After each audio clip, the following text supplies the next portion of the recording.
Sejam todos muito bem-vindos a mais uma transmissão do Instituto Vida para Mnakaribishwa Todos. nyote katika ujumbe mwingine kutoka kwa taasisi ya uzima kwa wote.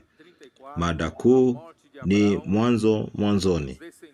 Ujumbe wa 34, kifo cha Abrahamu na uzao wa Isaka. Tunasoma Mwanzo 25 kuanzia mstari wa kwanza mpaka 34. Tumefika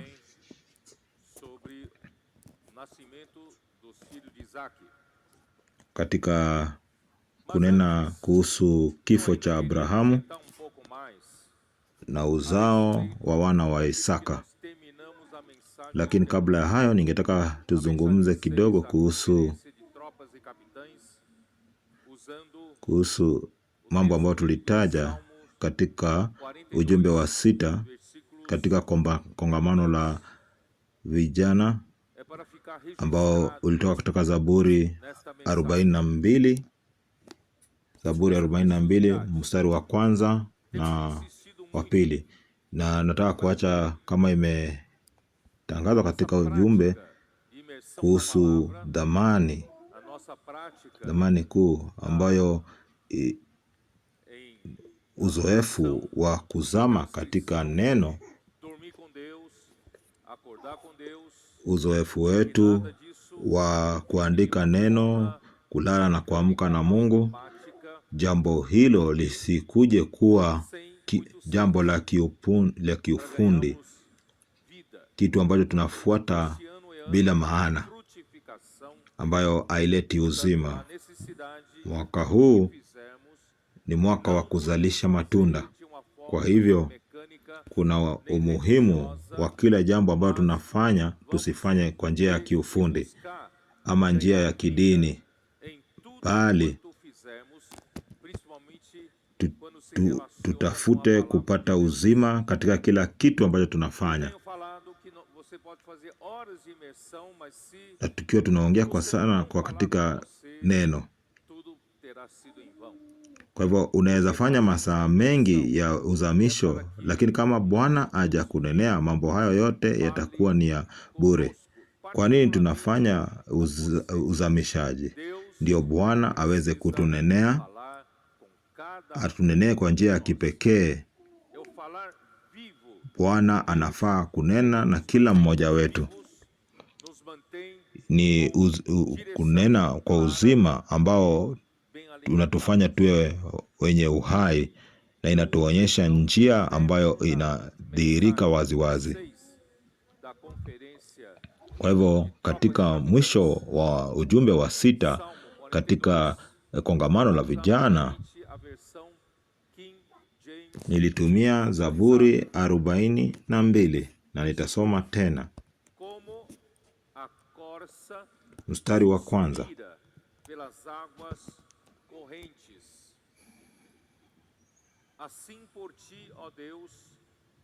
Nafsi yangu inamwonea kiu Mungu aliye hai.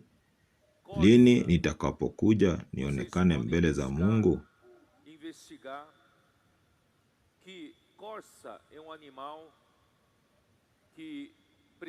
Unaweza fanya utafiti na utaona kwamba kulungu ni mnyama ambaye anatamani maji, anapenda maji, na si maji machafu, ni maji ambayo yanatiririka, maji ambayo ni safi. Na kulungu si hajatengenezwa kama binadamu. Kwa watu kama sisi, ili tuweze kudhibiti kiuzi cha joto, tunatoa jasho ili tutoe joto ndani ya mwili. Na joto hili tunalitoa kwa mandhari ambayo tuko, ama katika eneo ambalo tuko. Lakini kulungu anahitaji kunywa maji mengi ndiye aweze kudhibiti kiwango cha joto. Kwa hivyo ni mnyama ambaye anahitaji maji safi. Como suspira a corça, né, pelas águas correntes. Hapa inasema nafsi yangu inamwonea kiu Mungu aliye hai. Kuona kiu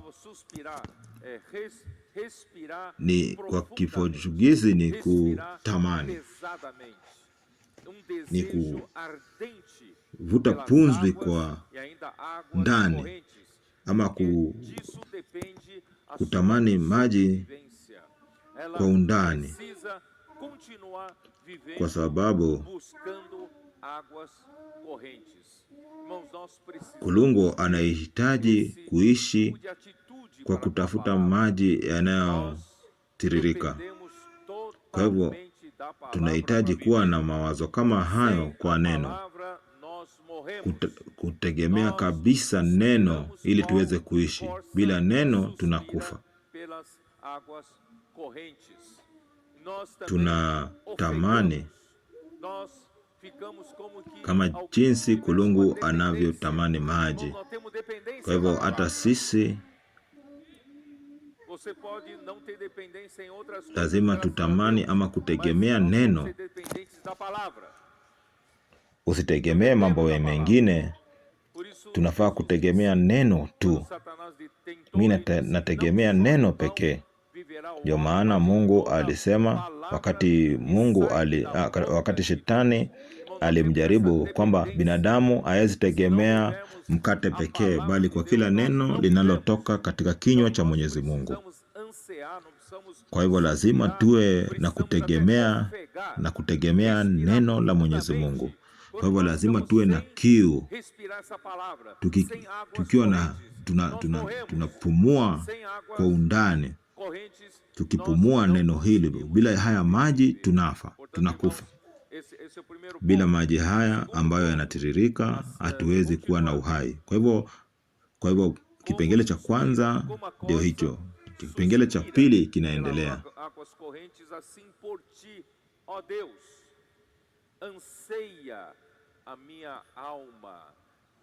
Kama vile kulungu anavyotamani maji, ndivyo nafsi yangu inavyokutegemea pia wewe Bwana. Kwa hivyo tunakosa pumzi tukitafuta Bwana. Na jana tunapofanya uzamisho bila kusikia sauti ya Bwana, bila kusikia vile Bwana anavyonena, tunafanya mambo haya bure. Lazima tusikie sauti ya Bwana. Lazima tusikie vile Bwana anavyosema. Na hapo tunasikia wakati Bwana anaponena, ni uneni wa Bwana mwenyewe. Kwa hivyo nafsi yangu iko na kiu kwa sababu ya Bwana. Wakati Bwana anavyonena. Kwa hivyo mstari wa pili unasema, nafsi yangu inamwonea kiu Mungu. Bila Mungu sina uhai. Nahitaji Mungu kama maji haya yanayotiririka.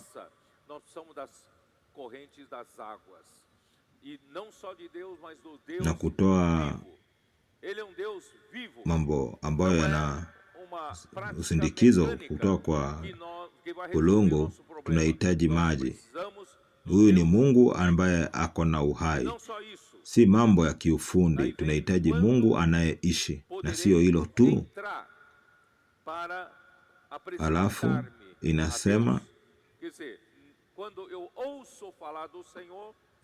lini nitakapokuja nionekane mbele za Mungu? Anasema nini? Wakati unakuja mbele ya Mwenyezi Mungu, unatafuta Mungu kwa njia, kwa vumbi na uvumba, ili umpate. Unafanya ili uweze kuja mbele ya Mwenyezi Mungu, uweze kupata nafasi ya kuja mbele ya mfalme na kuongea mbele ya Mwenyezi Mungu kuhusu hisia zako na kuongea mbele ya Mwenyezi Mungu na kusikia kile Bwana anakuambia. Kwa hivyo mwaka huu wa kuzalisha matunda, hatuwezi fanya kitu chochote kwa njia ya kiufundi. Tunahitaji kupata Bwana, tunahitaji kutafuta Bwana na kuwa na maji ambayo yanatiririka. Bila maji ambayo hayatiririki hatuwezi kuishi. Tunafaa kutafuta Bwana ambaye anaishi. Amen. Leo sioni watu wakiwa na uchangamfu. Ni nini kimefanyika? Mlilala mkiwa mmechelewa? Haya, tumalize mkutano. Vamos então para a mensagem número 34. Gênesis 25. Tuende katika ujumbe wa 34, Mwanzo 25.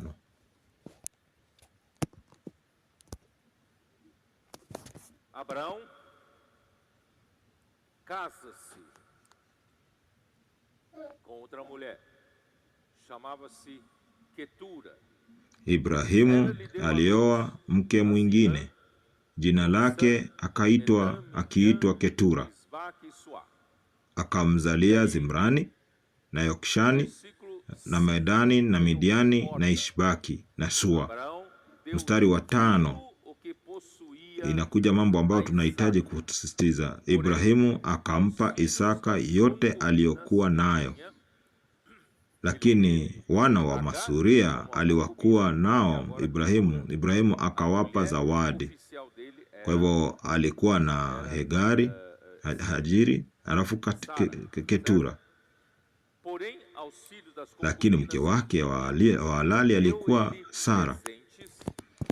Lakini Ibrahimu akawapatia wana wa Masuria waliokuwa nao Ibrahimu akawapa zawadi, naye akawaondoa katika mahali alipokaa Isaka mwanawe wakati wa uhai wake, waende pande za mashariki mpaka nchi ya Kedemu. Kwa hivyo Isaka alikuwa mwana wa kipekee ambaye alikuwa mrithi, ambaye alikuwa ni mrithi wa ahadi na baraka za Mwenyezi Mungu. Wandugu, ni muhimu sana kuona mambo haya, kwamba Bwana alipotengeneza binadamu alibariki binadamu, lakini alipokula ule mti wa kujua mema na mabaya na kukaidi amri za Mungu, baraka zilipotea. Lakini baraka sasa zilirudi kwa Ibrahimu, na ziliporudi kwa Ibrahimu akampatia ahadi. Na Isaka, kwa sababu alikuwa mwana wa Ibrahimu, alirithi baraka za Abrahamu, ambazo ni baraka ambazo zilipewa binadamu wakati wa uumbaji, lakini binadamu alipoteza alipoanguka. Kwa hivyo tunashukuru Mungu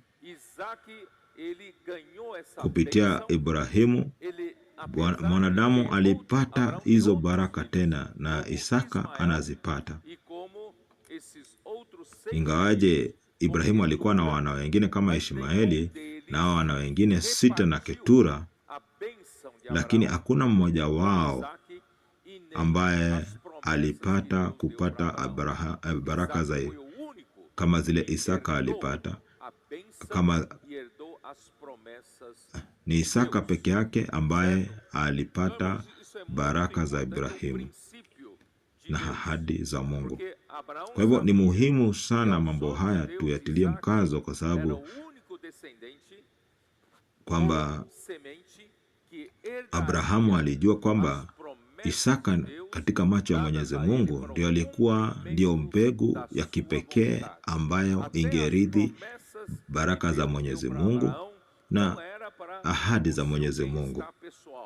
Hata ahadi ambazo Mungu alipatia Abrahamu hazikuwa zake kwa kipekee. Baraka ambazo Mungu alipatia Ibrahimu na ambazo Isaka aliridhi zilikuwa ni za kutimiza mapenzi ya Mwenyezi Mungu. Kwa hivyo tunaishi ili tuweze tutimize ahadi za Mwenyezi Mungu. Tufanye tukiwa kama wafanyikazi wa mwisho ili tuweze kutimiza ahadi za Mwenyezi Mungu ama mapenzi ya Mwenyezi Mungu. Kwa hivyo tunaishi ili tuweze kutimiza mapenzi ya Mwenyezi Mungu. Na tunaweza ona kwamba jambo hili ni picha ambayo Isaka anaonyesha wakati anarithi kila kitu ambacho Ibrahimu alikuwa nayo. Ni picha ya kuonyesha kwamba Yesu alikuwa mwana wa kipekee wa Mungu na yeye alikuwa ni mrithi ya kila kitu ambacho ni cha Mungu. Tuangalie katika kitabu cha Yohana 16 kuanzia mstari wa 14. Isaka alitambulika kama mwana wa kipekee.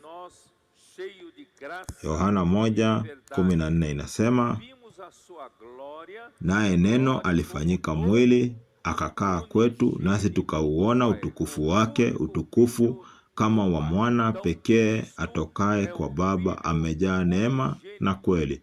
Kwa hivyo yeye ni mwana wa kipekee wa Baba.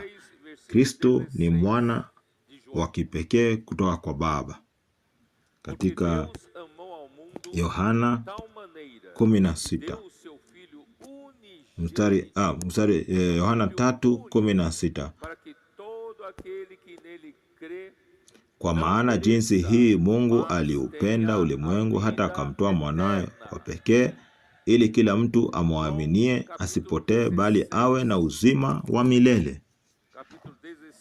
Yohana 16 mstari wa 15, na yote aliyo nayo Baba ni yangu. Huyu ni Bwana anasema, Yesu, kwamba na yote iliyo nayo Baba ni yangu. Kwa hiyo na alisema ya kwamba atatoa katika yaliyo yangu na kuwapasheni habari. Kila kitu ambacho Baba ako nacho ni cha Bwana ambaye ni Kristo. Kwa hivyo Kristo anatupatia sisi, tunapokea kila kitu ambacho Bwana ako nayo kupitia Kristo, na tunapokea kila kitu kutoka kwa Bwana. Na katika sura ya 3 ya Yohana mstari wa 35,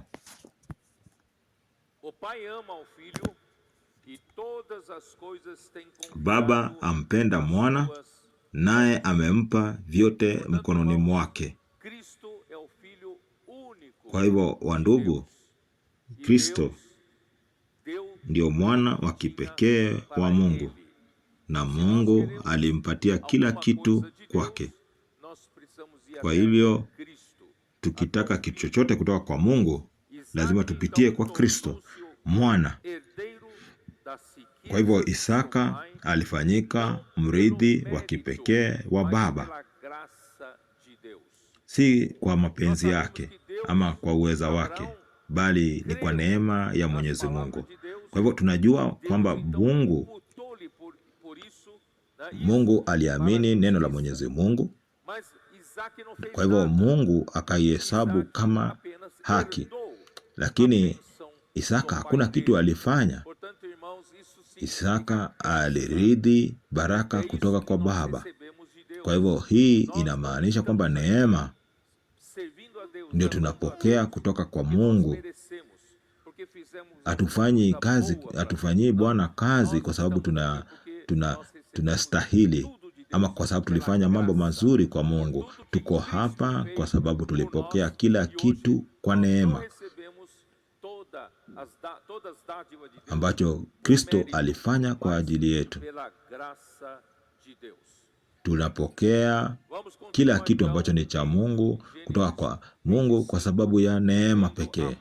Kwa hivyo tuendelee katika Mwanzo 25, tuangalie katika kifo cha Abrahamu mstari wa 7. Hizi ndizo siku za miaka ya maisha ya Ibrahimu alizoishi, miaka 175. Ibrahimu akafariki naye akafa katika uzee mwema, mzee sana, ameshiba siku, akakusanyika kwa watu wake. Wacha tuangalie, wacha tufanye uzoefu kidogo. Wacha tutafanya hili baadaye. Hapa ni nini kinafanyika? Katika mstari wa 7 ama mstari wa 9, Isaka na Ishmaeli wanawe wakamzika katika pango ya Makpela katika shamba la Efroni bin Sohari Muhiti, ielekealo Mamre. Katika lile shamba alilolinunua Ibrahimu kwa wazao wa Hethi, huko ndiko alikozikwa Ibrahimu na Sara mkewe. Nilielezea wandugu ambao wako katika nyumba hii kwamba sababu kuu Ibrahimu aliishi kwa njia ya imani bila kuwa na shamba ni kwamba yeye alikuwa ni mpita njia kwa ile nchi ambayo alipewa ahadi, na alipokuwa naishi hakuwa amepata sehemu hata kidogo ya nchi ile, kwa sababu yeye hakuwa amejishikanisha na mali ya dunia. Alikuwa anangoja nchi ya kimbingu. Alikuwa anatafuta mji ambao ni wa kimbinguni, ambao ulikuwa na msingi. Kwa hivyo moyo wake ulikuwa umetenganishwa na mambo ya hii dunia. Ingawaje Mungu alimfanya awe tajiri na mifugo na wafanyikazi, alikuwa na dhahabu na fedha, lakini Ibrahimu hakuweka mambo haya katika moyo wake, ama utajiri huu katika moyo huyu wake, kwa sababu alijua kwamba utajiri huo wote ulikuwa kutimiza mapenzi ya Mwenyezi Mungu. Kwa hivyo Abrahamu hakutamani kuwa na mashamba hapa duniani, lakini Sara alipofariki alinunua shamba na pango ambalo lilikuwa linaitwa Makpela. Jambo hili linakinzana kidogo, linapinga, linaleta upingamizi, kwamba wakati Sara anafariki inabidi anunue shamba kinyume na vile ambavyokuwa ameishi, na yeye sasa anazikwa pale. Sijui kwa nini, sijui kama mlielewa ni kwa nini alifanya jambo hili. Mlielewa ama hamkuelewa? Inaonekana hamkuelewa. Wandugu, sisi ni wenyeji wa ufalme wa mbinguni. Sisi si wa hapa ardhini, lakini bado tuko na mwili huu ambao ni wa hii dunia. Kwa njia moja, mimi ni mwenyeji wa ufalme wa mbinguni, lakini kwa sababu niko hapa duniani, kama wewe uko hapa Brazil, unahitaji kuwa na cheti cha Brazil, na cheti cha Brazil ama pasipoti inamaanisha kwamba wewe unaishi katika eneo hili la Brazil. Lakini katika njia nyingine, mimi si wa hii dunia, mimi si wa hii nchi, mimi ni wa mbinguni, mimi niko na pasipoti ya mbinguni. Lakini kwa sababu mwili huu uko katika dunia hii, bado nahitaji mambo ya hii dunia. Kwa njia gani? Ndiyo maana wakati Ibrahimu alivyokuwa ako na uhai, hakuwa anahitaji shamba lolote, lakini mwili huu ambao ni wa hii dunia unahitaji kuwekwa mahali. Unaelewa? Kwa hivyo Abrahamu alienda, lakini mwili wake ulibaki, na mwili huu lazima ubaki hapa duniani. Lakini mwili huu ambao unabaki, anaweza uweka wapi? Hawezi uweka mwili huu katika shamba la mtu mwingine kama kupata kibali. Lakini hata kama tuko wenyeji wa mbinguni, tuko na mwili huu ambao ni wa dunia. Ndio maana tunahitaji pasipoti za Brazil. Lakini wakati Ibrahimu alipokufa, ama wakati Sara alipokufa, huu mwili lazima ungezikwa, na haungezikwa mwili huu katika kibali cha watu wa dunia ya mbinguni, ama wenyeji wa mbinguni hawahitaji kibali hapa duniani. Nahitaji shamba ambapo nitazika mwili huu ambao ni wa dunia, ama mwili huu wa binadamu. Siwezi zika mwili huu katika shamba ambalo napewa kibali na mtu wa dunia. Kwa hivyo ilibidi anunue shamba, na ndani ya shamba hilo kulikuwa na pango, na pango hilo lilikuwa linaitwa Makpela. Na ushamba hili na pango hili lilikuwa ni mahali pa kuzika watu ambao ni wa ufalme wa mbinguni. Unajua jinsi nyumba ya ambasada inakuwa? Kwa mfano,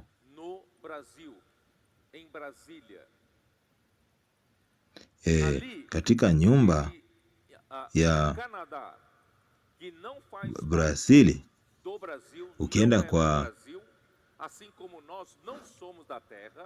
ukienda katika ikulu ya Canada kwa mfano, katika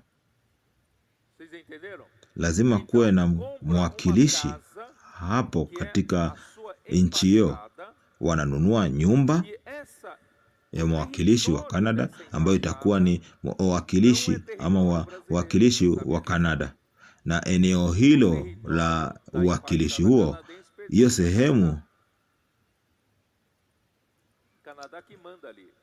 wakilishi ama mwakilishi wa Canada akishanunua shamba hilo linakuwa ni la Canada. Kwa hivyo shamba hilo ambalo Ibrahimu alinunua alikuwa la watu wa hii dunia tena. Shamba hilo lilikuwa ni la Abrahamu ambaye ni wa kutoka mbinguni. Kwa hivyo shamba hilo lilikuwa la mwakilishi ambaye ni wa kutoka mbinguni, ufalme wa kimbingu. Kwa hivyo ndio maana Abrahamu, wakati Sara alifariki, na yeye ilibidi anunue shamba ambapo angezika watu wake wakikufa, kwa sababu hakuwa anahitaji kibali kutoka kwa watu wa dunia. Hata kama sisi si wa hii dunia, hatuhitaji kuwa na kibali kutoka kwa mtu yoyote. Tunafaa kufanya kila kitu tukilipie. Hatutaki kupata kibali kutoka kwa watu wa dunia. Lazima tusichukue vitu bure, lazima tuvilipie. Na hivyo ndio mambo yanavyofanya kazi. Kwa hivyo kazi ya Bwana haiwekezwi na watu wa dunia. Tunawekeza pesa zetu ambazo Bwana ametubariki nazo. Hatufanyi kazi kwa kupewa kibali ama vipawa na watu wa dunia. Hiyo ndio kitu ambacho kinatupatia hadhi kwa hii dunia. Kwa hivyo kila kitu ambacho tuko nacho hapa duniani ni cha mbingu, ni cha ufalme wa mbinguni, na kinawakilisha ufalme wa mbinguni. Estancia tuko nayo hapa, lakini hii ni ya ufalme wa mbinguni.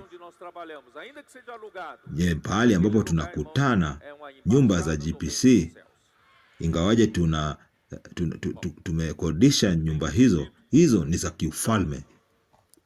Kwa hivyo nadhani mmeelewa jambo hilo.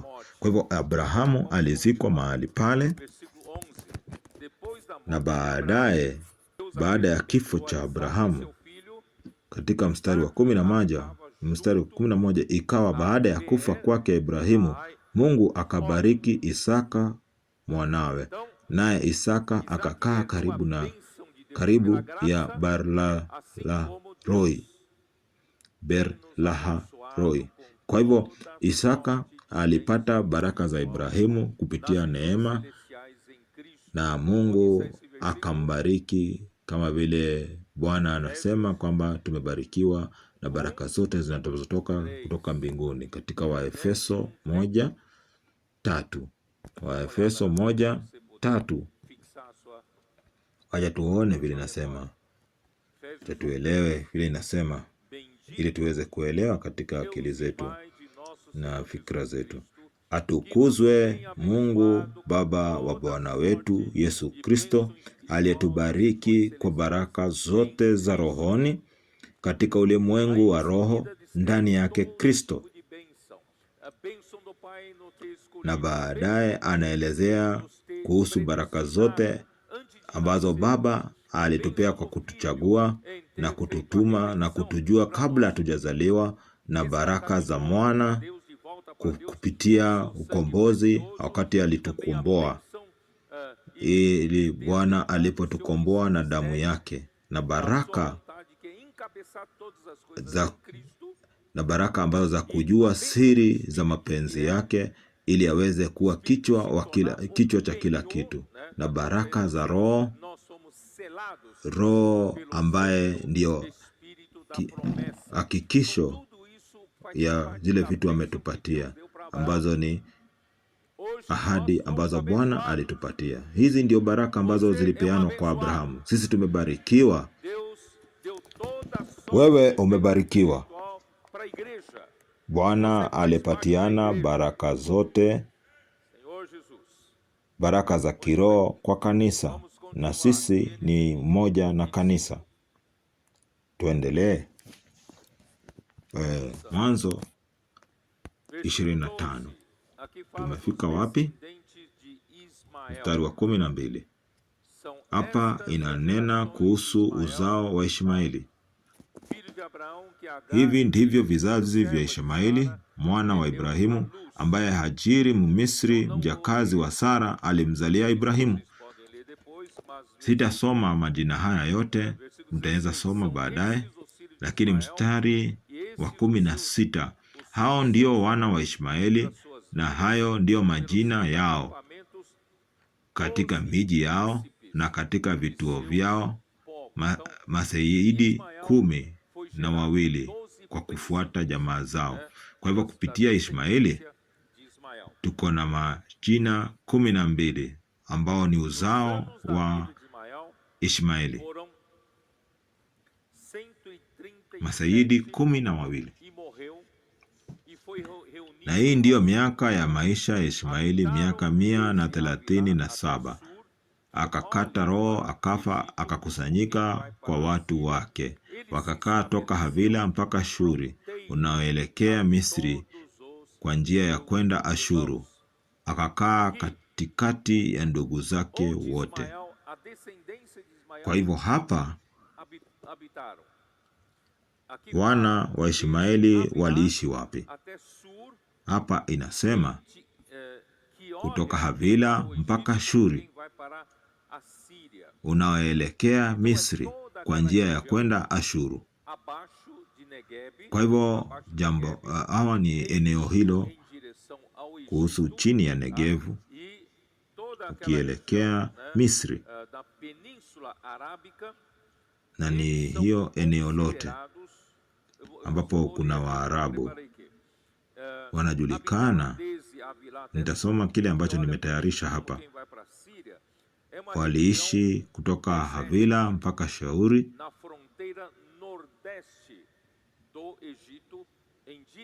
mahali ambapo kuna jangwa, na walikuwa karibu na Misri, karibu na Filistia, ambao ni karibu na ziwa na bahari ya Mediterania. Kwa hivyo Wapalestina wanajulikana sana na watu ambao wanaenda mahali baada ya pahali pengine. ama nomadi, na wanajulikana hawa kama uzao wa Waarabu, na wanaishi karibu na Misri na Ashuri, na waliishi katika maisha ama desturi za jangwa, na hawa ni wana wa Ishmaeli. Na hapa inasema kwamba alikaa na akafa karibu, akakaa katikati ya ndugu zake wote. Na neno hili liko na uzito zaidi, kwamba aliishi mahali ambapo walikuwa na mapigano na wandugu zake. Ni pale alikuwa anapigana na wandugu wenzake. Kwa hivyo hawa ni wana wa Ishmaeli. Kwa hivyo inaonyeshwa katika Mwanzo 16 mstari wa 12 ilithibitisha haya. Wakati Mungu alinena kuhusu Ishmaeli akielezea Hajiri, anasema naye atakuwa kama punda mwitu kati ya watu, mkono wake utakuwa juu ya watu wote, na mkono wa watu wote utakuwa juu yake, naye atakaa mbele yao ndugu zake wote. Kwa hivyo tuko na hilo neno tena likirudiwa, atakaa mbele yao ndugu zake wote. Na aliishi katika hali ya uhasama na ndugu zake. Kwa hivyo hii ndio umoja ya tafsiri ya neno hilo. Kwa hivyo aliishi katika uhasama na wandugu wenzake ama jamaa yake. Kwa hivyo watu hawa wa Ishmaeli hawawezi kushikana na watu wengine. Haya, tuongea mambo hayo yana haja mno, ambao ni uzao wa Isaka. Sura ya 25:19.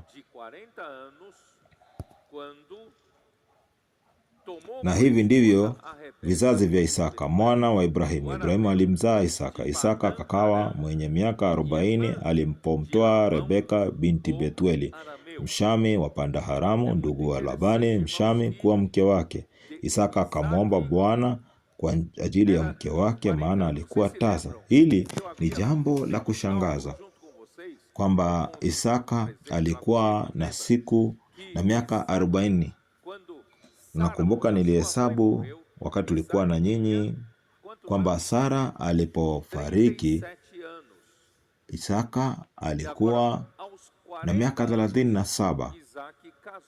Na sasa Isaka alipooa, alioa akiwa na miaka 40. Alipokea Rebeka wakati mfanyikazi mkuu wa Abrahamu alienda kumchukua Rebeka. Kwa hivyo Betueli alikuwa anaitwa Msiria kutoka Paddan-Aramu. Na Paddan-Aramu alikuwa wapi? Ilikuwa sehemu gani? Ilikuwa ni pahali ambapo babake Abrahamu alikuwa anaishi. Kwa hivyo Paddan-Aramu ilikuwa ni sehemu, Paddan-Aramu ilikuwa ni pahali ambapo ulikuwa na pahali kwa kutoa mawe. Ni pahali ambapo watu walikuwa wanatoa mawe ya ujenzi. Ni mahali ambapo kulikuwa na pahali kuna nyasi. Ni nyasi zilikuwa zimejaa pale na miti michache, ambayo ni sehemu muhimu kwa mahali pa kulisha ng'ombe na mahali pa kufanya ukulima. Kwa hivyo sehemu hii ya Paddan-Aramu ilikuwa ni mahali, ni sehemu ambapo ilikuwa juu, mahali ambayo ni kaskazini kwa mto ambao ulikuwa unaitwa Ifreti, na ni sehemu ilikuwa mahali pazuri pa ukulima. Na hapa inamaanisha alikuwa si Msiria peke yake, alikuwa Aramian. Na Aram alikuwa ni nani? Aram alikuwa wana wa Shem. Twende katika Mwanzo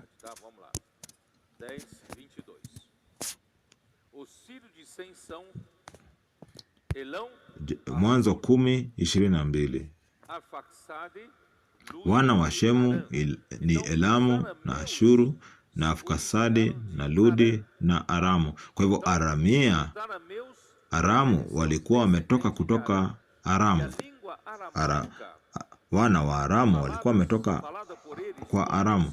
Kwa hivyo Aramai ambayo ni lugha walikuwa wananena, ilikuwa ni neno ama ilikuwa ni usemi ambao ulikuwa wa maana sana kwa Biblia, na Yesu alikuwa anaongea lugha hiyo ya Waaramu katika eneo la Galili. Kwa hivyo kwamba wana hawa Waaramu walikuwa na usemi mkubwa sana, na Aramu ni mahali ambapo Syria ilikuwa. Kwa hivyo katika ujumbe wa mwisho Isaka alikuwa na miaka 37 na alichukua Rebeka akiwa na miaka 40.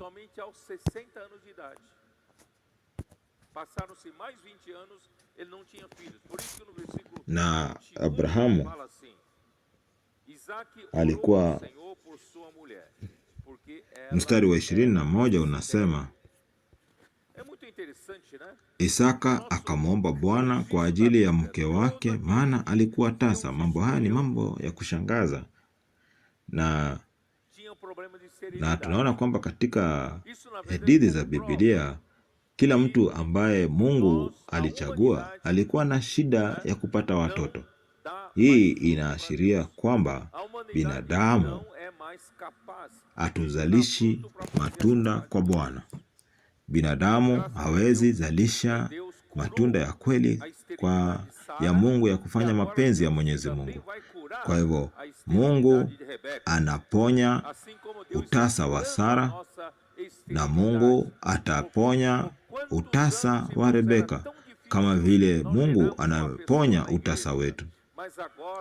Utasa wetu lazima uponywe, kwa sababu ni miaka ngapi ambayo imepita ambayo hatujakuwa tukizalisha katika makanisa, lakini sasa tunaona kupitia vijana, kupitia vyombo vya TCS ambapo tunaenda katika miji, tukienda na kuja uone, tunaona vyombo hivi vinaweza leta watu wengi na vijana wengi, kwa sababu Bwana anatuponya utasa wetu.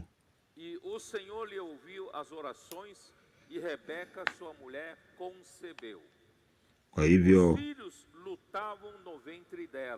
naye Bwana akamuitikia, na Rebeka mkewe akachukua mimba. Watoto wakashindana tumboni mwake, naye akasema, ikiwa ni hivi, kuishi kwanifaa nini? Akaenda kumuuliza Bwana. Bwana akamwambia, mataifa mawili yako tumboni mwako, na kabila mbili za watu watafarakana tangu tumboni mwako. Kabila moja litakuwa hodari kuliko la pili, na mkubwa atamtumikia mdogo. Kwa hivyo Rebeka akapata mimba, lakini alikuwa anateseka sana. Kulikuwa ndani mwake kuna mashindano. Kila mama ambaye ako na mimba anajua kuna wakati mimba yake, kwamba watoto ndani ya tumbo wanaanza kutembea. Anafanya kunakuwa na tumboni kuna vitu vinatembea, na kama kuna wengine ambao wanakuanga wanagonga tumbo, na naamini jambo hilo ambalo lilifanyika katika wana hao ambao walikuwa katika tumbo la Rebeka haikuwa kitu cha kawaida. Kulikuwa na vita humo ndani. Kwa hivyo Rebeka hangeweza kuvumilia, kwa sababu ndani mwake kulikuwa na mvutano mwingi sana. Kwa hivyo akaenda kwa Mwenyezi Mungu, akauliza Mungu, kwa nini naishi maisha kama haya? Afadhali nife. Lakini Bwana akamjibu kwamba mataifa mawili yako tumboni mwako, na mkubwa atamtumikia mdogo. wandugu, nitataja jambo hili hapa. Unafikiria kwamba Rebeka hakuambia Isaka jambo hili? Kwa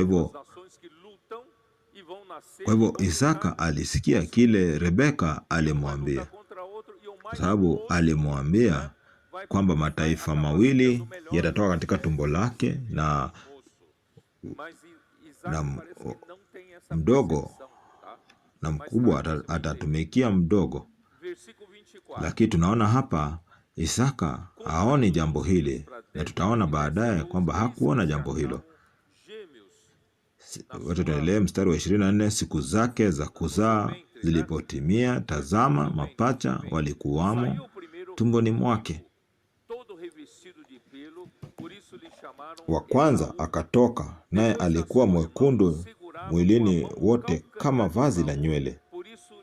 Wakamuita jina lake Esau. Baadaye ndugu yake akatoka, na mkono wake unamshika Esau kisigino, akaitwa jina lake Yakobo. Isaka alikuwa mwenye miaka 60 mkewe alipowazaa. Kwa hivyo, wandugu, jambo hili ama mapigano haya yalikuwa ni mapigano, yalikuwa na nguvu sana, na Mungu alitaka mwana wa uzao kutoka Isaka aweze kufanya mapenzi ya Mwenyezi Mungu, ili uzao huo uweze kutoa Yesu Kristo. Na tutaona kwamba Bwana alichagua Yakobo, Bwana alichagua Israeli. Kwa hivyo Yesu hakukuja katika uzao wa Esau, alikuja katika uzao wa Yakobo. Kwa hivyo Yakobo ama Esau inaashiria Edom.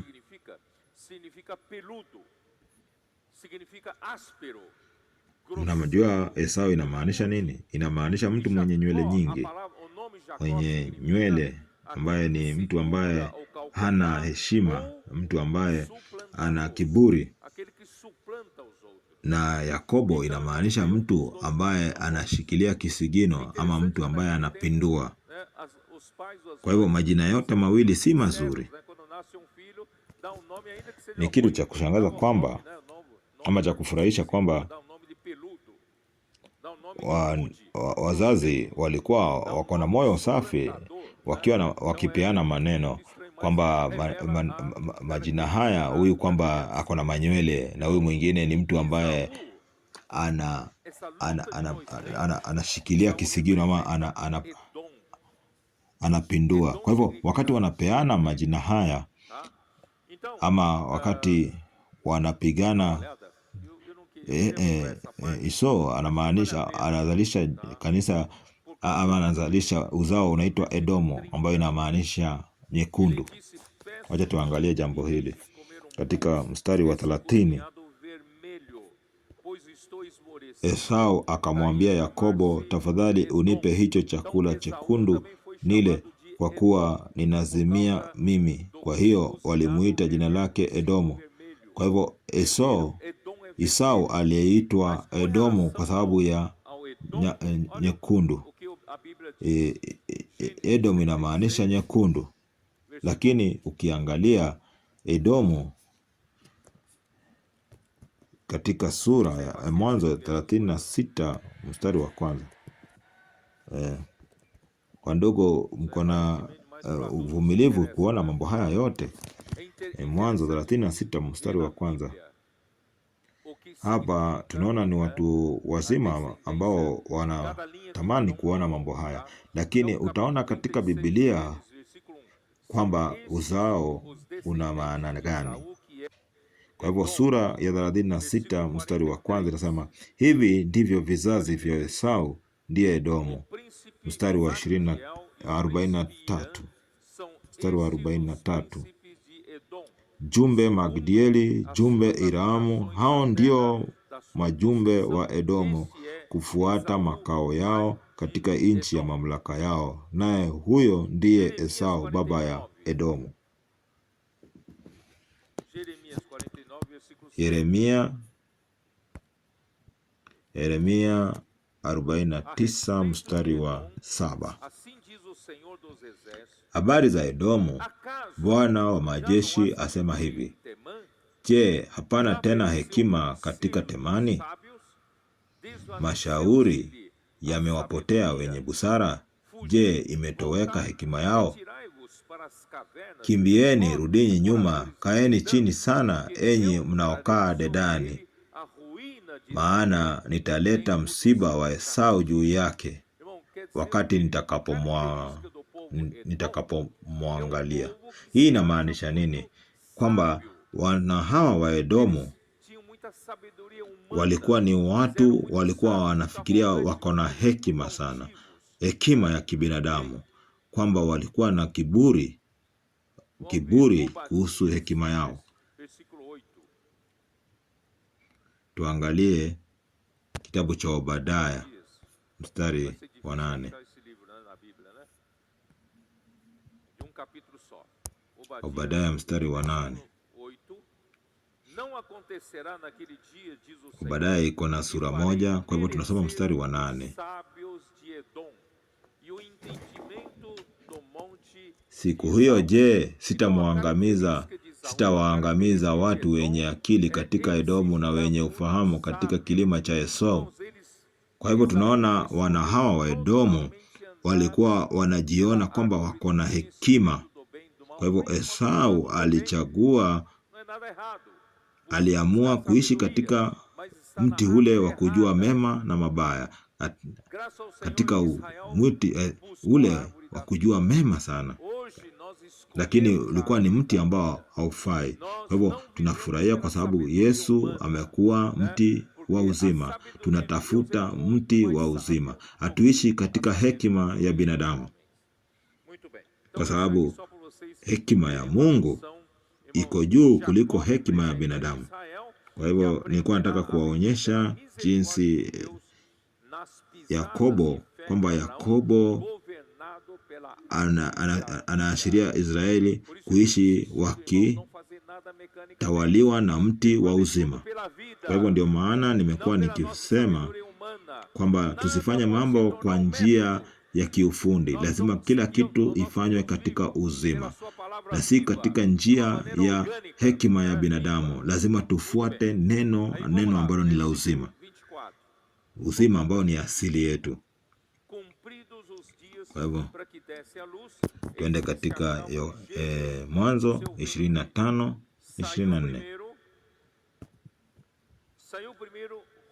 Kwa hivyo siku zake za kuzaa zilipotimia, tazama, mapacha walikuwamo tumboni mwake, wakaanza akatoka, naye alikuwa mwekundu. Hata nilisoma mambo haya, nilisoma haya yote. Kwa hivyo Esau alikuwa na nguvu zaidi. Kwa hivyo alishinda katika mapigano hao.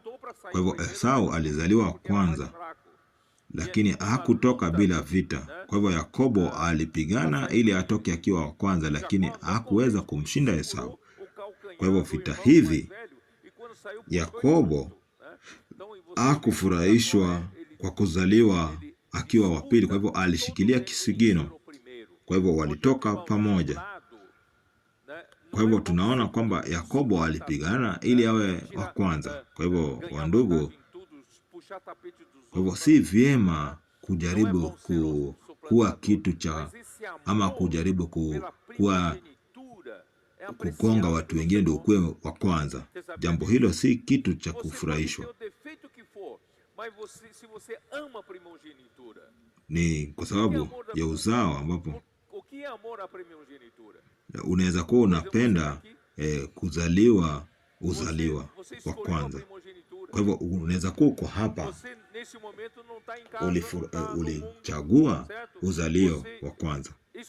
Kwa wakati huo haukuwa katika mambo ya dunia. Wewe ulichagua kusikiza neno la Mungu, ukachagua kumtumikia Mungu, ukachagua kukua katika nyumba ya Bwana na kukaa katika nyumba ya Bwana. Jambo hilo ni la kuchagua uzao wa kwanza. Kwa hivyo Yakobo alipenda uzao wa kwanza kwa sababu alitamani baraka za Mwenyezi Mungu.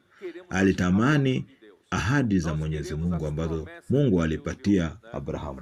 Kwa hivyo hata sisi tunatamani ahadi za Mwenyezi Mungu na baraka zake.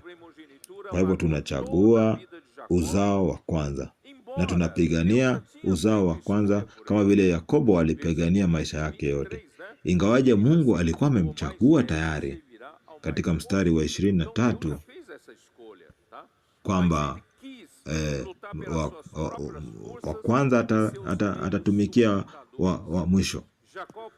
Kwa hivyo atupiganie kwa nguvu zetu kama vile Yakobo anapigania kwa nguvu zake. Yakobo ilibidi ajifunze kwamba kila kitu kinalingana na mapenzi ya Mwenyezi Mungu. Wakati Mungu anachagua, yatafanyika. Haufai kupigania na nguvu zako. Hii njia ya kutamani ama kupigania baraka za Mwenyezi Mungu ama kupenda baraka za Mwenyezi Mungu, Mungu anafurahishwa na hiyo. Lakini haufai kutumia nguvu zako ili upate baraka hizo, kutumia njia za chini ili upate baraka hizo. Lakini Mungu anapenda wakati unapigania uzao wa kwanza. Lakini lazima ikuwe ni kwa sababu Mungu ametuchagua. Kwa hivyo Yakobo, ingawaje alikuwa amechaguliwa, ilibidi apitie changamoto mpaka Mungu ambadilishe kupitia yale yote ambayo alipitia, na mwishowe Yakobo akakuwa Israeli. Na mnajua Israeli inamaanisha nini? Inamaanisha mwana wa mfalme. Alifanyika mwana wa kifalme wa Mungu. Kwa hivyo Yakobo alibadilishwa akakuwa mwana wa kifalme wa Mungu. Kwa hivyo mimi nimebadilika nikakuwa mwana wa kifalme wa Mungu.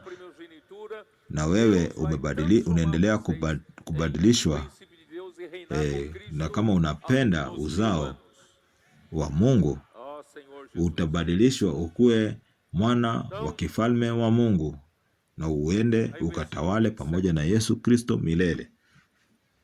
Bwana Yesu. Nayo mstari wa 27. Watoto wakakuwa. Esau alikuwa mtu ajuaye kuwinda wanyama, mtu wa nyikani, na Yakobo alikuwa mtu mtulivu mwenye kukaa hemani. Kwa hivyo Esau alikuwa mtu mwenye nguvu, alikuwa na mtu wa miraba minne, na alikuwa ni mtu wa kuwinda. Na Yakobo alikuwa anaishi katika mahema na katika hema ya mamake, na alikuwa mtu mtulivu. Na Isaka na alipenda, basi Isaka akampenda Esau kwa sababu alikula mawindo yake, na Rebeka akampenda Yakobo. Jambo hili ni kitu cha kufurahisha. Hapa inaanza kuonyesha njia ya Isaka. Isaka hakuwa na ujuzi wa kujua kile Abrahamu alikuwa anajua. Abrahamu alijua moyo wa Mungu. Ibrahimu alikuwa nabii wa Mungu. Alikuwa na uhusiano wa karibu na Mungu.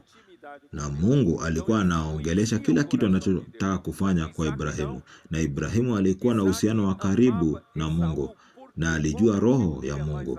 Lakini Isaka hakuwa na maisha kama hayo.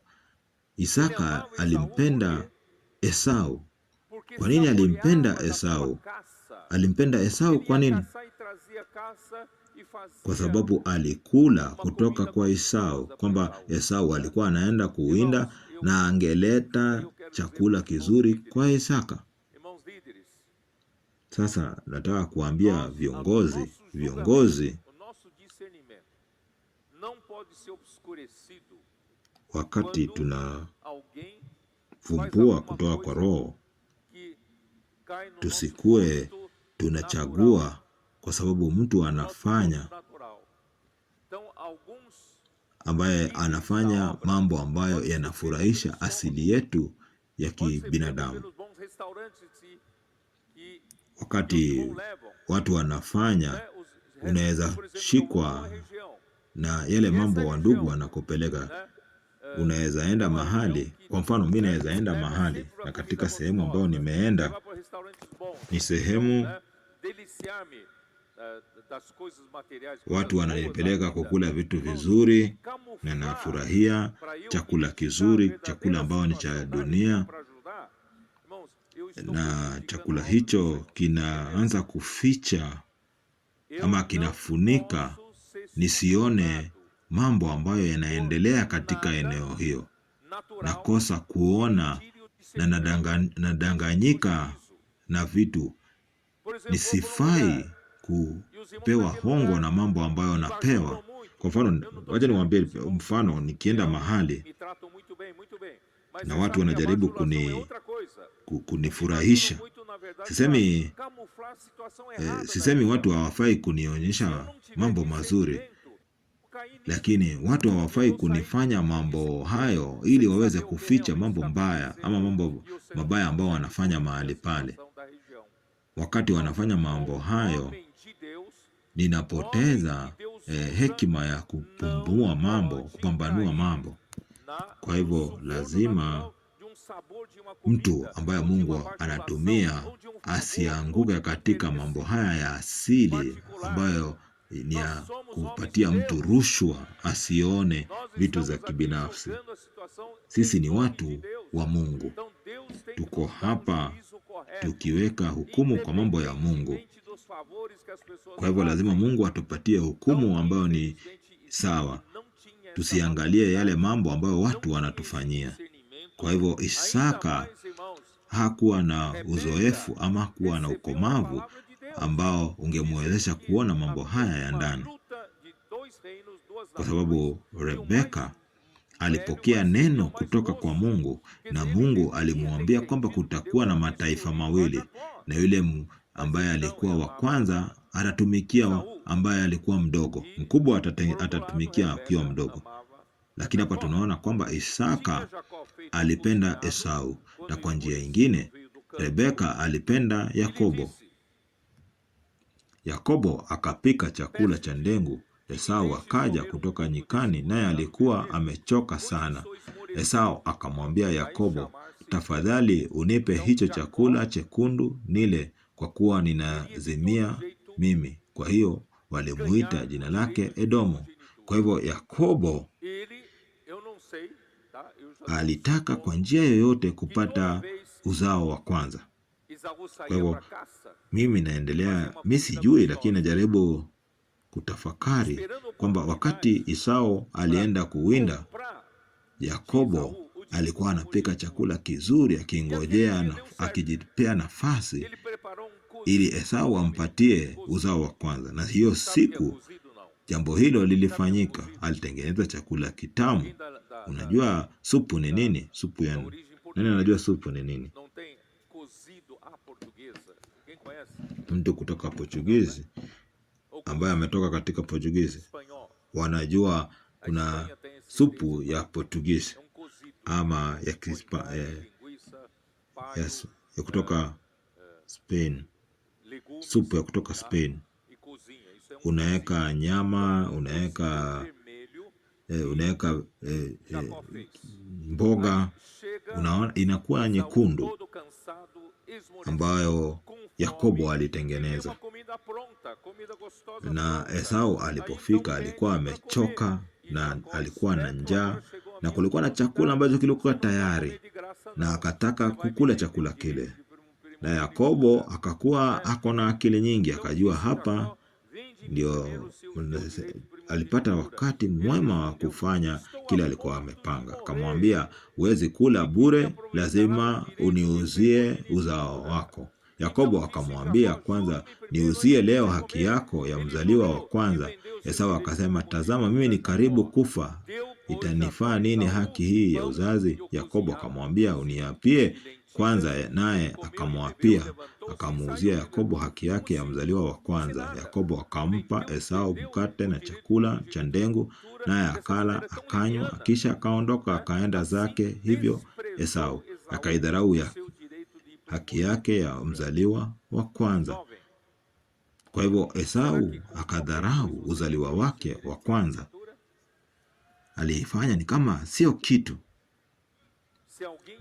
Nashindwa vijana kwamba mnaweza uza uzaliwa wenu wa kwanza kwa kitu chochote. Kwa mfano, mtu akiwaita kitu ambacho unatamani, je, utapeana uzaliwa wako wa kwanza?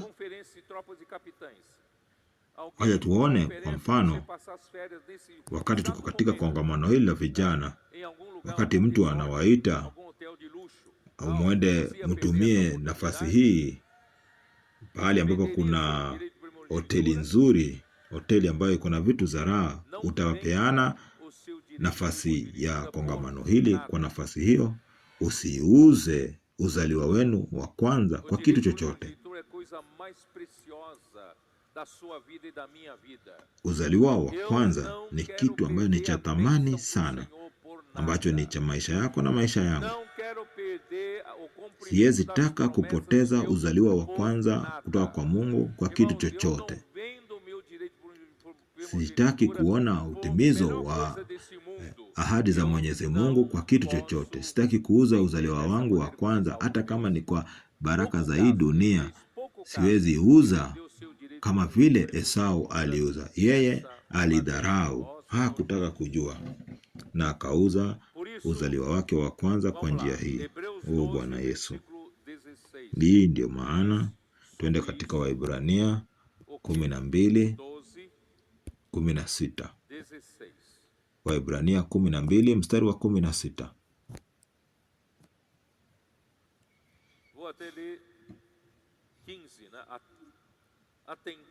Nitasema kuanzia mstari wa 15. Mkiangalia sana mtu asiupungukie neema ya Mungu, shina la uchungu lisije likachipuka na kuwasumbua, na watu wengi wakatiwa unajisi kwa hilo.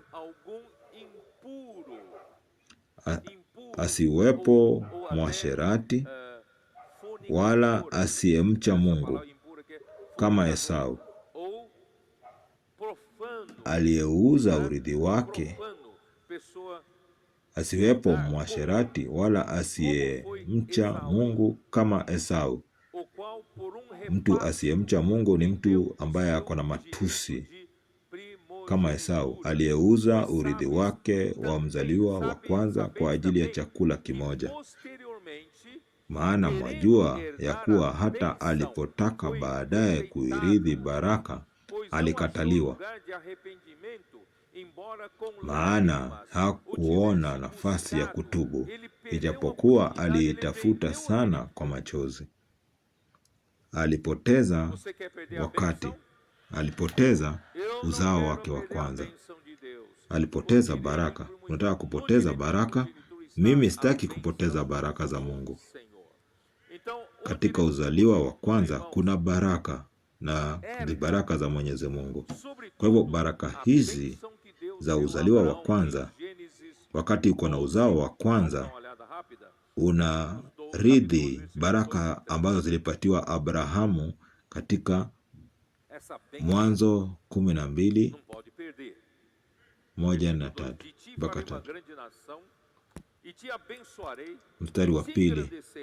Nami nitakufanya wewe kuwa taifa kubwa na kukubariki na kukulikuza. Kwa hivyo tuna baraka kila mahali tunapoenda, na kulikuza jina lawe uwe baraka. Nami nitawabariki wakubarikio, naye akulaanie nitamlaani, na katika wewe jamaa zote za dunia watabarikiwa. Unataka kupoteza baraka hizi?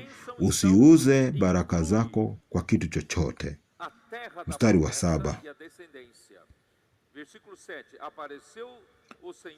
Bwana akamtokea Abrahamu akasema, uzao wako nitawapa nchi hii.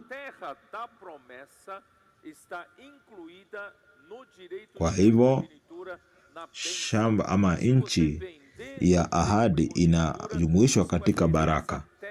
Unapopoteza kibali cha mzaliwa wa kwanza, unapoteza pia nchi ya ahadi. Mstari wa sura ya 13, sura ya 13.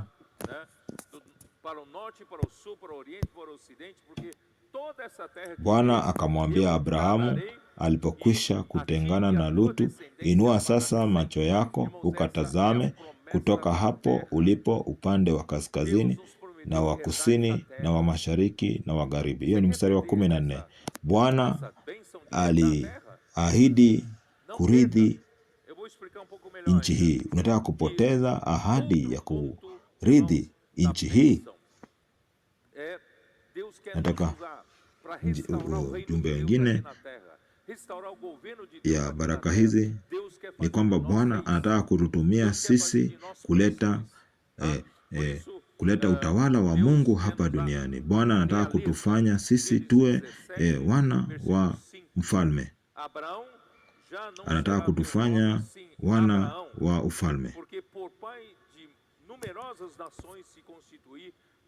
kwamba sio tena, utaitwa tena Abrahamu, utaitwa Ibrahimu, na utakuwa baba wa mataifa, na nitafanya mataifa kupitia kwako, na wafalme watatoka kutoka kwako.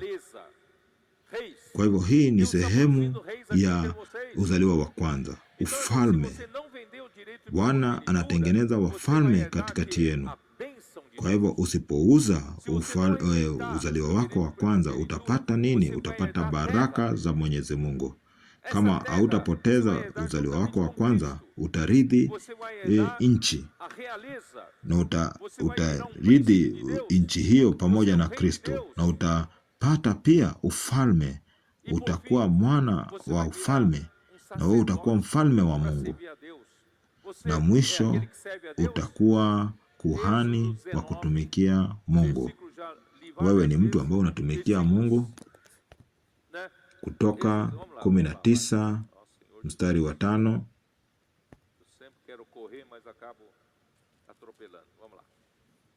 Versículo 5. Agora, pois, se diligentemente ouvirdes a minha voz e guardardes a minha aliança, então sereis a minha propriedade peculiar entre todos os povos. Sasa basi, ikiwa mtaitii sauti yangu kweli kweli na kulishika agano langu, hapo ndipo mtakapokuwa tunu kwangu kuliko makabila yote ya watu, maana dunia yote pia ni mali yangu. Nanyi mtakuwa kwangu ufalme wa makuhani na taifa takatifu. Kwa hivyo uzaliwa wa kwanza unaonyesha kwamba unapokea baraka, unapata ardhi na unapata ufalme, na kwa hivyo unapata pia ukuhani. Kwa hivyo wewe unapata nafasi ya kumtumikia Mungu. Leo uko na nafasi hiyo. Kwa hivyo unapotupa uzaliwa wako wa kwanza, unapoteza ukuhani. Uko hapa umtumikie Bwana. Katika nyumba za vijana na katika GPC, uko hapa umtumikie Bwana kama mkopota, kama hodari wa Daudi. Tuko hapa tumtumikie Mungu. Hiyo ndio ukuhani. Lakini kwa sababu ya uharibifu wa wana wa Israeli, Mungu kupitia wa ushindi alipatia sehemu mbili ya urithi wana wa Yakobo, Efraimu na Manase. Hapa tutaona katika Kumbukumbu la Torati, katika Mambo ya Nyakati 1 sura ya 5 mstari wa 1 na wa 2. Mambo ya Nyakati 5, Mambo ya Nyakati ya kwanza 5 mstari wa 1 na wa 2. Nakuwa na shida kupata. Mambo ya Nyakati 5:1. Na wana wa Rubeni, mzaliwa wa kwanza wa Israeli, kwa maana ndiye aliyekuwa mzaliwa wa kwanza, lakini kwa kuwa alikinajisi kitanda cha babaye, haki yake ya mzaliwa wa kwanza walipewa wana wa Yusufu mwana wa Israeli. Tena nasaba isihesabiwe kwa kuifuata hiyo haki ya mzaliwa wa kwanza. Kwa hivyo mnaelewa kile ambacho kinasema Rubeni alikuwa mzaliwa wa kwanza, lakini alikinajisi kitanda cha babake. Kwa hivyo alipoteza uzaliwa wa kwanza. Kwa hivyo usipoteze uzaliwa wa kwanza kwa kitu chochote. Na jambo hilo, uzaliwa wa kwanza ulipeanwa Yusufu. Na Yusufu alipata watoto wake wawili, na wanawake wawili wakapata sehemu mbili za urithi. Kwa hivyo, wandugu, mnataka kupata sehemu mbili ya nchi. Unajua muelewi, lakini nitawapatia jambo hilo vile linamaanisha. Sehemu mbili ya nchi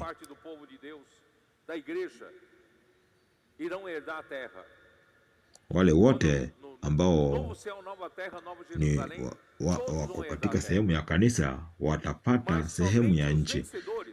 Kila mmoja atapata sehemu hiyo, lakini ni wale washindi ambao watarithi shamba katika miaka ya 1000. Hiyo ndiyo sehemu ya pili.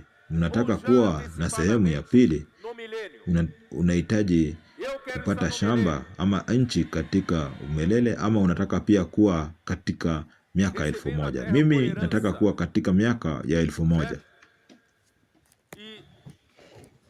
Tukiwa tunarithi nchi ya dunia ama dunia kama urithi.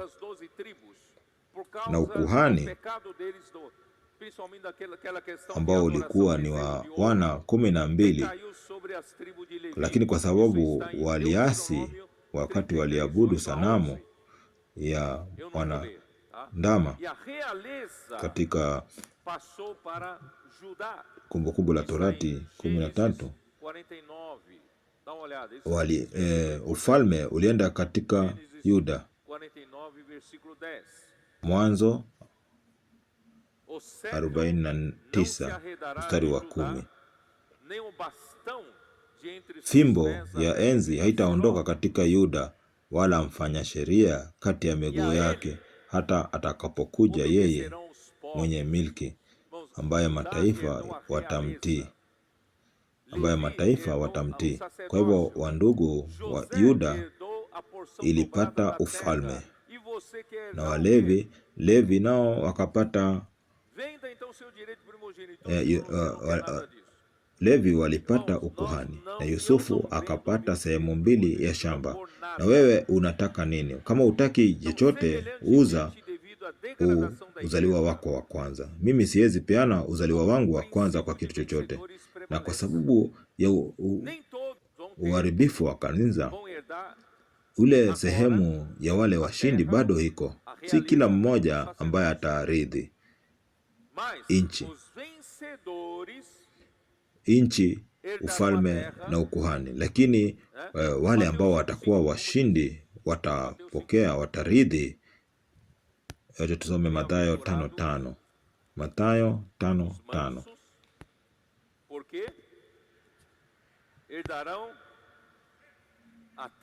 Heri wenye upole, maana hao watairithi nchi. Heri wenye upole, maana hao watairithi nchi. Kwa hivyo wale ambao watakuwa washindi watarithi, watakuwa na ufalme na wataweza kutawala mataifa. Wacha tusome Ufunuo wa Yohana mstari wa 26.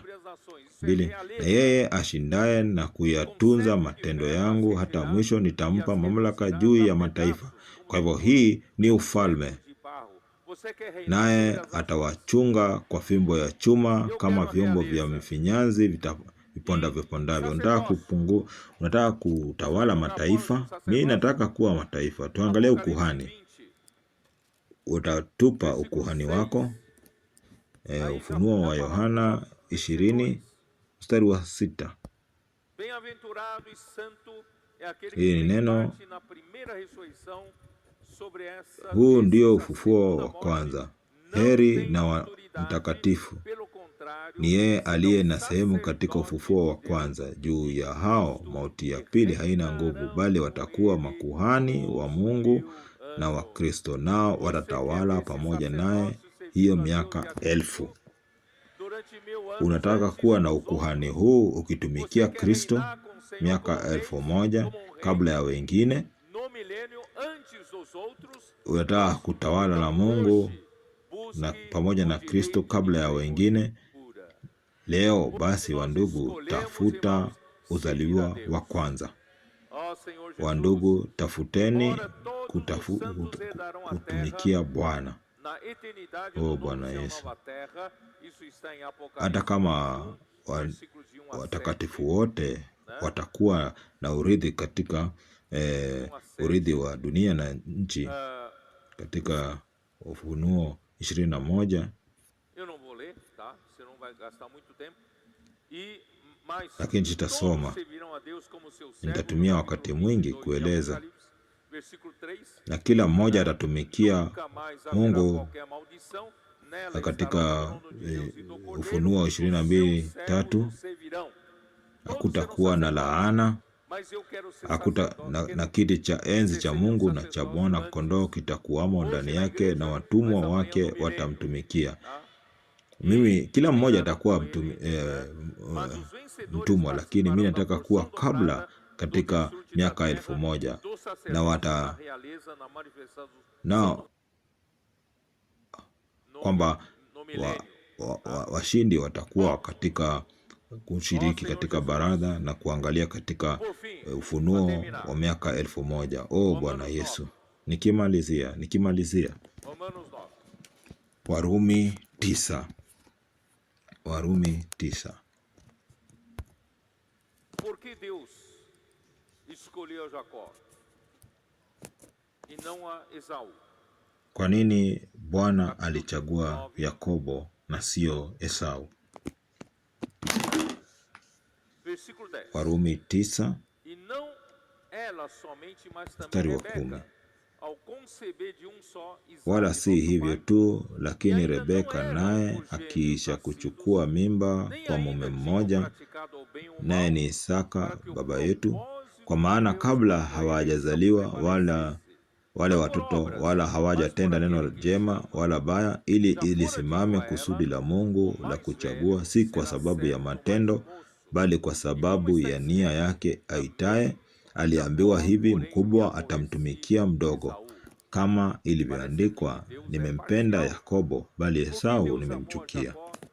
Hapa inadhihirisha kwamba Bwana hapa ako na mapendeleo. Kwa nini Mungu alipenda Yakobo na akachukia Esau? Inaonyesha hapa ni kama Bwana hakuwa wa haki. Mstari wa 10 nasema, tuseme nini basi? Kuna udhalimu kwa Mungu? Hasha! Maana amwambia Musa, nitamrehemu yeye nimrehemuye, nitamhurumia yeye nimhurumiaye. Basi kama ni hivyo, si katika uwezo wa yule atakaye wala wa yule apigaye mbio, bali wa yule arehemuye, yaani Mungu. Kwa hivyo jiambie wewe mwenyewe, kwa nini Mungu alinichagua? Kwa nini hakuchagua mtu mwingine? Kwa nini Mungu aliniweka hapa nisikie maneno haya?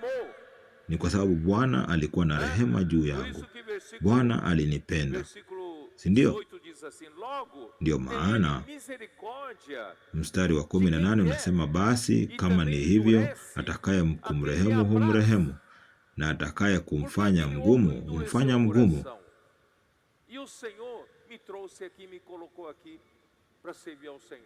Kwa nini wengine walikuwa na mioyo migumu na mimi nakanileta hapa nimtumikie? Ni kwa sababu ya rehema za Mwenyezi Mungu.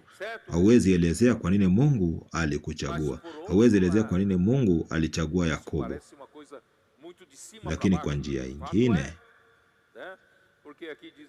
jambo hili linaonekana kutoka juu mpaka chini na chini mpaka juu katika mstari wa 20. La sivyo, binadamu, wewe unani umjibuye Mungu? Je, kitu kilichoumbwa kimwambie yeye aliyekiumba? Kwani kuniumba hivi? Au mfinyanzi, je, hana amri juu ya udongo? Kwa fungu moja la udongo kuumba chombo kimoja kiwe cha heshima na kimoja kiwe hakina heshima. Tunashukuru Mungu ametufanya tuwe vyombo vya heshima. Usipoteze uzaliwa huu wa kwanza. Usitoke mahali hapa mpaka kongamano lingine la vijana kwamba ulipoteza uzaliwa wako wa kwanza, ukapoteza uzaliwa wako, na usikue mahali hapo tena. Usifanye jambo hilo.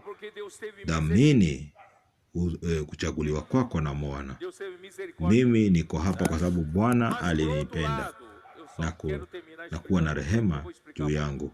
Lakini kwa njia nyingine nataka kumaliza kwa njia kifupi. Sitaki kueleza sana katika sura ya katika waraka wa Petro mstari wa 2 kwamba Bwana alituchagua. Bwana alituchagua. Kwa nini na wengine hawakuchaguliwa? Kwa nini Bwana alichagua Yakobo na sio Esau? Bwana alituchagua kwa sababu Bwana alitujua kwanza, kama vile Mungu Baba alivyotangulia kuwajua katika kwamba Bwana alikuwa na nguvu, kwamba kabla hujazaliwa Bwana alikuwa anajua kila kitu ambacho utafanya. Alijua historia yako yote. Kwa hivyo uchaguzi wa Bwana unaashiria moyo wako sahihi. Moyo wa Esau haukujali kuhusu baraka za Mwenyezi Mungu. Alitaka tu kula.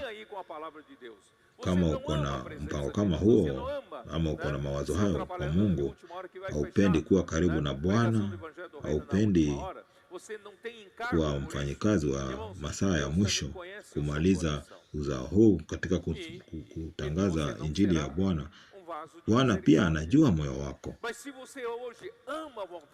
Hautakuwa chombo cha rehema. Lakini kama unapenda neno la Mungu na unapenda mapenzi ya Mungu na unapenda mpango wa Mungu, kwamba Bwana kabla hajaumba dunia aliona, na ndio maana amekuchagua. Unaelewa? Alituchagua sisi. Uchaguzi wetu ni kwamba Bwana alijua awali kabla hatujakujwa. Kwa hivyo ndugu, jambo hili la dhamani, kuwa na moyo kama wa Abrahamu. Bwana anataka moyo wetu. Anapenda moyo ambao uko safi, ambao unapenda neno la Mungu, na Mungu awabariki. Na Mungu, mtoke hapa mkiwa mmechaguliwa na Mungu. Mtoke hapa watu ambao hawauzi uzao wao kwa kitu chochote. Mnapigania baraka za Mwenyezi Mungu. Mnapigana muweze kutawala na Mungu katika miaka 1000. Mnapigania ili muweze mtumike. Leo ndio hiyo siku muweze kutumika na Bwana kwa miaka 1000 na muweze kurithi dunia. Na Mungu awabariki. Amen.